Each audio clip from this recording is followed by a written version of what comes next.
Kata predestinasi itu sendiri berasal dari bahasa Latin. Terdiri dari dua kata, yaitu prae atau pra, sebelum, dan destinare, menentukan.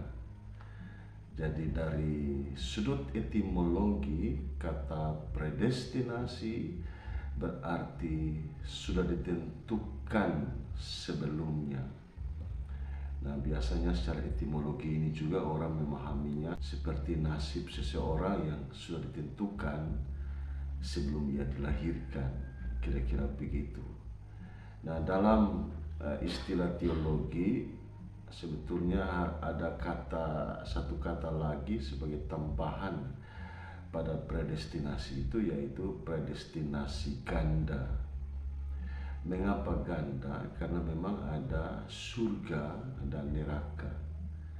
Jadi ajaran predestinasi pada awalnya itu memang berhubungan dengan dua hal itu, surga, neraka. Sudah ditentukan masuk surga, sudah ditentukan masuk neraka. Kira-kira secara etimologinya predestinasi adalah demikian. Tetapi dalam kerangka pemikiran dan ajaran teologi, predestinasi awal memang salah satu pemikiran, salah satu ajaran tentang keselamatan. Sampai abad 16 ada ajaran keselamatan karena anugerah, dirumuskan oleh Agustinus sejak gereja purba. Ada keselamatan bisa ditentukan oleh kemampuan, kekuatan, kebaikan amal manusia, dirumuskan oleh Pelagius.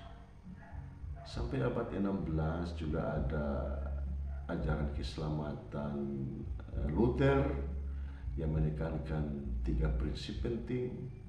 Keselamatan hanya oleh anugerah, sola gratia. Keselamatan hanya di dalam Kristus, solus Christus. Dan keselamatan diperoleh dalam iman, sola fide.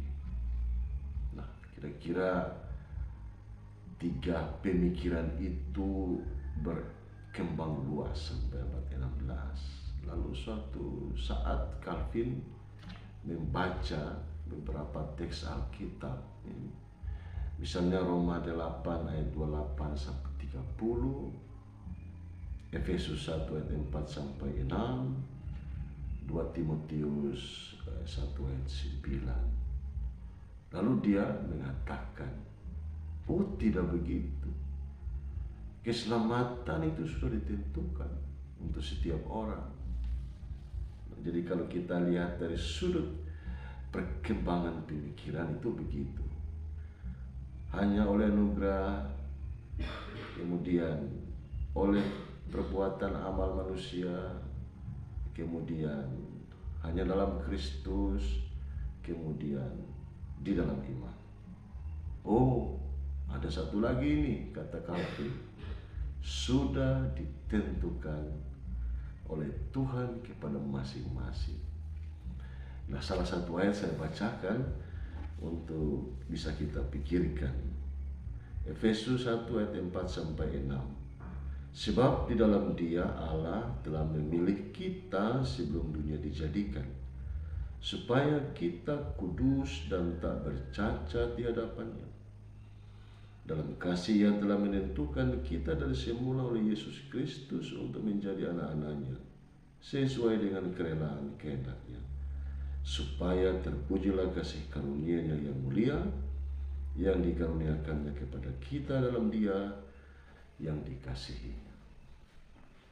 Nah, saudara-saudara, sebetulnya pemikiran predestinasi awal ini sudah mengalami perkembangan, sudah dikritik juga.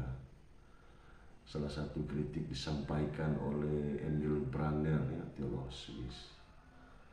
Jadi sampai hari ini kita memang tidak memaknai predestinasi awal itu. Kita sekarang lebih memahami predestinasi dalam kaitan dengan kehendak bebas, punya inisiatif sendiri, punya keputusan sendiri. Dan salah satu kebebasan, kehendak, keputusan yang ia tentukan itu adalah memberi keselamatan itu.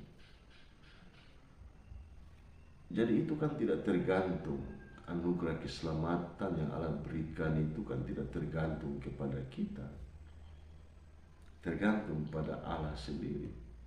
Hadir dalam Yesus Kristus, menderita, yang mati. Nah ini tidak ada oleh karena itu dipaksakan oleh manusia, atau manusia itu oleh karena kemampuan amal kebaikannya itu sebagai syarat bagi Allah.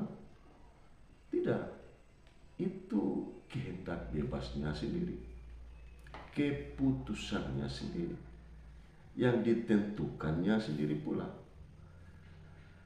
Jadi sampai hari ini memang predestinasi awal tidak lagi kita hayati. Kita memahami bahwa predestinasi itu, bahwa Allah punya kehendak karena Dia adalah Allah. Dalam istilah tertentu Dia transenden, siapapun tidak bisa mempengaruhi Dia. Dan salah satu kehendak bebasnya adalah memberikan keselamatan kepada kita. Nah, seperti itu predestinasi yang kita mengerti. Kita memang masih membutuhkan ajaran predestinasi, tapi dalam rangka kita memahami bahwa Dia punya kehendak bebas. Misalnya, kenapa Dia memilih Israel? Atau kenapa Dia memilih Rasul Paulus? Yaitu kehendak bebasnya sendiri. Jadi Dia punya kedaulatan yang ada pada dirinya sendiri, yang tanpa dipengaruhi oleh kita, Dia menentukannya. Kita masih membutuhkan ajaran ini, predestinasi, tapi dalam penerapannya seperti tadi. Yang terakhir untuk hari ini, kita harus mengerti juga bahwa predestinasi itu kita hayati. Jadi kedaulatan Allah menganugerahkan keselamatan harus kita hayati juga untuk semua ciptaan Tuhan. Jadi kita tidak bisa egois sebagai manusia lalu berbicara tentang keselamatan itu hanya diri kita, lalu membiarkan ciptaan Tuhan yang lain mengalami kebinasaan. Jadi kalau istilah sekarang itu lebih dikenal dengan keselamatan keragaman hayati. Nah, ini salah satu pokok yang dikembangkan oleh Profesor Moyau dalam disertasinya. Jadi kalau kita mau teruskan menghayati pemahaman ajaran predestinasi sebagai Allah yang berdaulat dalam kehendaknya sendiri, tanpa perlu syarat-syarat atau kriteria-kriteria yang harus kita penuhi, Dia bisa menentukannya dan memberi anugerah keselamatan itu. Keselamatan itu adalah keselamatan untuk semuanya. Jangan hanya manusia yang kita pikirkan sehingga alam kita biarkan dirusak. Itu juga harus perlu kita kritisi. Keselamatan dalam anugerah Tuhan, dalam bingkai predestinasi, dalam ajaran predestinasi, atau ajaran soteriologi yang lain,